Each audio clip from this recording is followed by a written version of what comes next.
Baiklah. Assalamualaikum warahmatullahi wabarakatuh. Perkenalkan, nama saya Kurata Yuni dari kelompok 7. Di sini saya akan mempresentasikan tentang administrasi Husmas. Baiklah,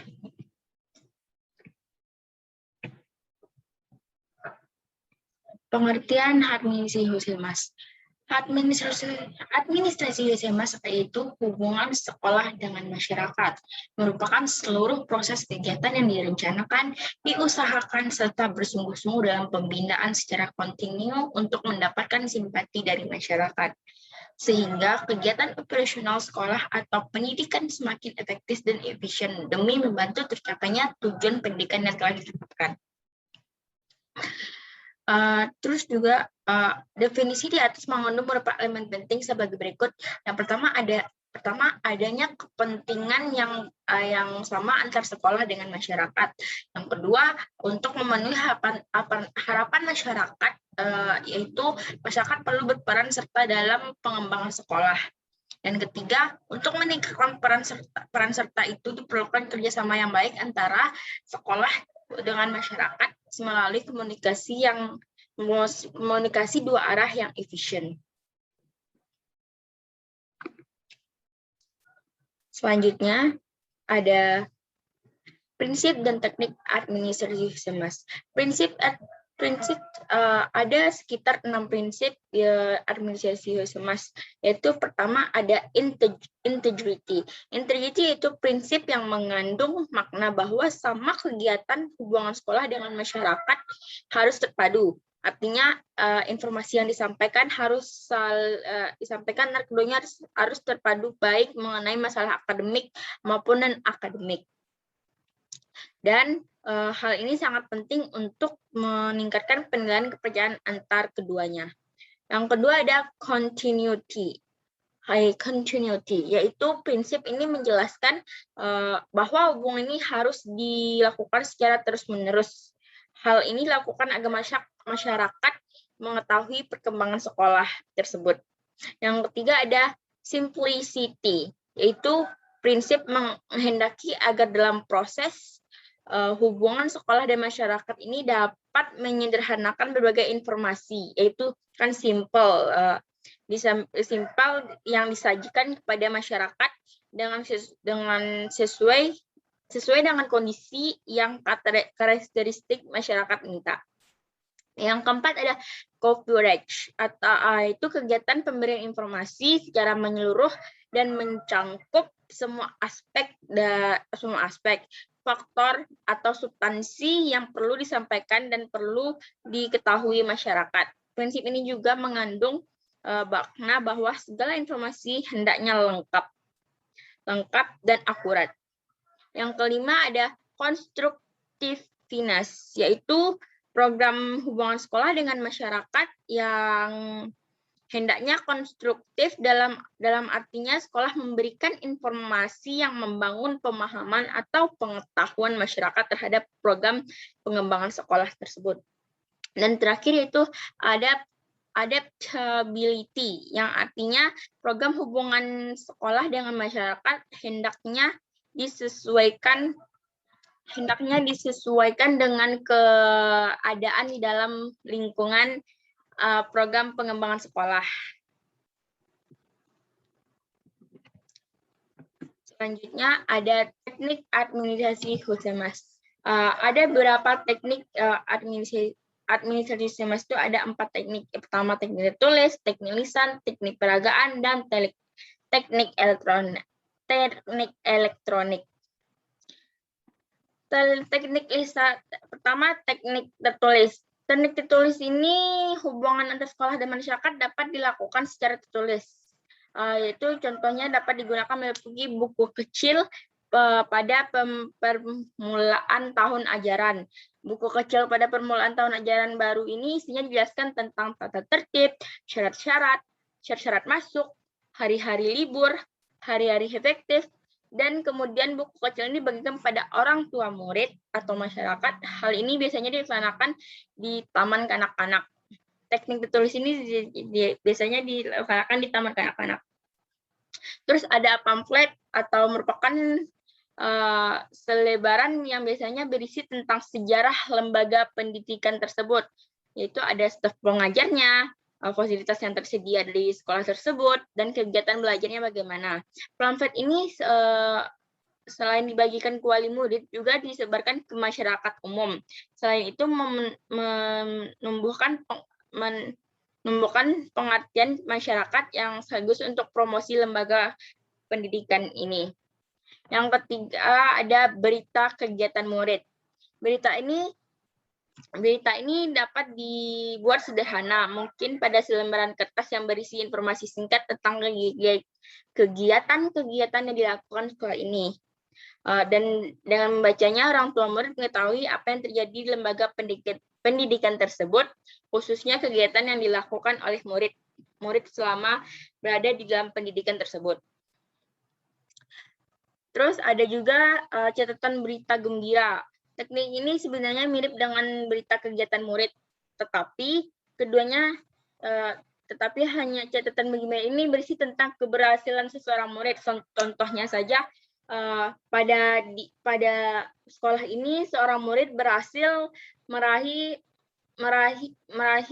NEM tertinggi dan memasuki PTN yang diinginkannya, contohnya di PTN ITB atau UI gitu kan.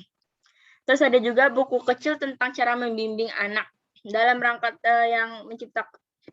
menciptakan hubungan dengan orang tua. Kepala sekolah atau guru dapat membuat sebuah buku kecil catatan yang sederhana berisi tentang bagaimana cara membimbing anak yang efektif. Kemudian buku tersebut dapat diberikan pada orang tua murid. Terus ada juga yang teknik kedua, teknik lisan. Hubungan sekolah dengan masyarakat dapat juga dilakukan secara lisan. Secara lisan dapat digunakan meliputi pertama itu kunjungan ke rumah. Dalam rangka mengadakan hubungan dengan masyarakat, pihak sekolah dapat mengadakan kunjungan ke rumah wali murid, warga ataupun tokoh masyarakat. Dan melalui kunjungan ini, guru akan mengetahui masalah anak di rumahnya. Apabila setiap anak mengetahui problemnya secara totalitas, program pendidikan akan lebih mudah direncanakan untuk disesuaikan dengan minatnya. Terus yang kedua ada mengundang orang tua. Jadi pihak pendidikan akan mengundang orang tuanya untuk mendatangi sekolah. Terus setelah datang, mereka diberi penjelasan tentang perkembangan pendidikan sang anak di lembaga tersebut. Mereka juga diberikan pekerjaan khusus untuk perkembangan pendidikan anaknya. Terus yang ketiga ada pertemuan. Dengan teknik ini, berarti sekolah mengundang masyarakat dalam acara pertemuan, khususnya untuk membicarakan masalah atau hambatan yang dihadapi oleh sekolah. Dalam pertemuan ini sebaiknya diadakan pada waktu tertentu yang dapat dihadiri oleh seluruh masyarakat atau pihak yang diundang. Sebelum pertemuan ini dimulai, acaranya disusun terlebih dahulu. Oleh karena itu, setiap akan mengadakan pertemuan sebaiknya dibentuk panitia penyelenggara. Atau contohnya seperti rapat komite di sekolah gitu. Terus yang ketiga ada teknik peragaan. Teknik peragaan ini dilakukan dengan cara mengundang masyarakat melihat peragaan yang diselenggarakan di sekolah. Peragaan diselenggarakan sekolah biasanya berupa pameran keberhasilan murid, misalnya di TK, menampilkan anak-anak TK bernyanyi, menari, membaca puisi, atau sebagainya. Pada kesempatan ini, kepala sekolah atau salah satu guru TK tersebut dapat menyampaikan program-program peningkatan mutu pendidikan dan juga masalah atau hambatan yang dihadapi dalam merealisasikan program-program itu. Dan yang terakhir ada teknik elektronik, yaitu sering dengan perkembangan teknologi elektronik, maka dalam mengakrabkan sekolah dengan orang tua murid dan masyarakat, pihak sekolah dapat menggunakan teknik ini. Contohnya misalnya dengan telepon atau seperti sekarang Zoom atau Google Meet, sekaligus sebagai sarana untuk promosi pendidikan. Kerjasama yang dilakukan antara sekolah dengan masyarakat melalui komite sekolah untuk menunjang proses pembelajaran yang baik di pendidikan. Baiklah, selanjutnya ada proses administrasi Hosemas. Yang pertama ada penyusunan program. Penyusunan program Hosemas memperhatikan dana yang tersedia, masyarakat, daerah jangkauan, serta sarana atau media, dan teknik yang akan dilaksanakan dalam mengadakan hubungan masyarakat.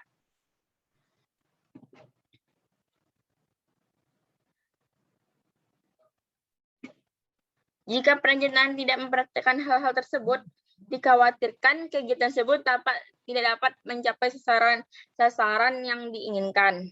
Yang kedua yaitu pelaksanaan atau pengorganisasian. Pada dasarnya, semuanya pelaksanaan Hosemas perlu diperhatikan koordinasi antara berbagai bagian dan kegiatan. Dan di dalam penggunaan waktu perlu ada sinkronisasi. Dalam pelaksanaan Hosemas perlu diperhatikan sinkronisasi agar tidak ada simpang siurnya atau salah informasinya. Terus yang ketiga ada pengawasan, yaitu pengawasan pada administrasi hubungan sekolah dan masyarakat dapat berupa evaluasi. Hosemas dapat dievaluasi melalui dua kriteria, yaitu yang efektif, yaitu sejauh apa tujuan dan tercapainya. Yang kedua ada efisien, yaitu mengenai sumber daya potensi dengan baik. Yang keempat, yang dia ada peran personel sekolah dalam administrasi Hosemas. Guru merupakan kunci penting dalam kegiatan Hosemas di sekolah menengah. Ada beberapa hal yang dapat dilakukan guru dalam kegiatan Hosemas, yaitu pertama, membantu sekolah melaksanakan teknik Hosemas. Meskipun kepala sekolah adalah orang kunci dalam pengolahan Hosemas, tetapi kepala sekolah tidak mungkin melaksanakan program Hosemas tanpa bantuan guru-guru. Jadi, guru-guru dapat ditugaskan sekolah melaksanakan hal berkaitan dengan Hosemas. Yang kedua, membuat dirinya lebih baik dalam masyarakat. Guru adalah tokoh milik bagi masyarakat. Tingkah laku yang dilakukan guru sekolah dan di masyarakat menjadi sesuatu yang sangat penting karena guru menjadi panutan di masyarakat. Guru bukan hanya jadi panutan di sekolah tapi juga di masyarakat. Karena biasanya guru kan dilantik dengan lemah lembut, sopan. Dan ketiga adalah dalam melaksanakan semua itu guru harus melaksanakan kode etiknya. Kode etik guru merupakan aturan atau rambu-rambu yang diperlukan diikuti dan tidak boleh dilanggar oleh guru.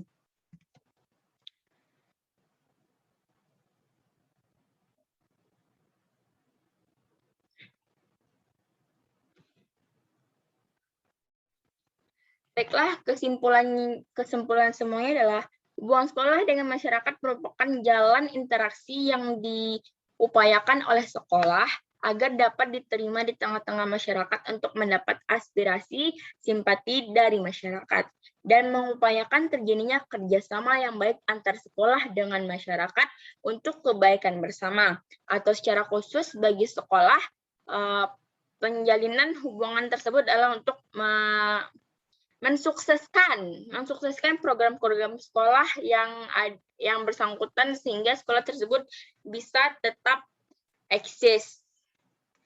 Baiklah, itulah hasil presentasi saya. Dan bagi teman-teman yang ingin bertanya, persilakan di forum diskusi e-learning pada pertemuan 10. Insya Allah akan saya jawab pertanyaan teman-teman semua dengan rekan-rekan saya, dengan rekan-rekan kelompok saya, ada Saed, Triani, dan Lihuri. Saya ucapkan terima kasih. Assalamualaikum warahmatullahi wabarakatuh.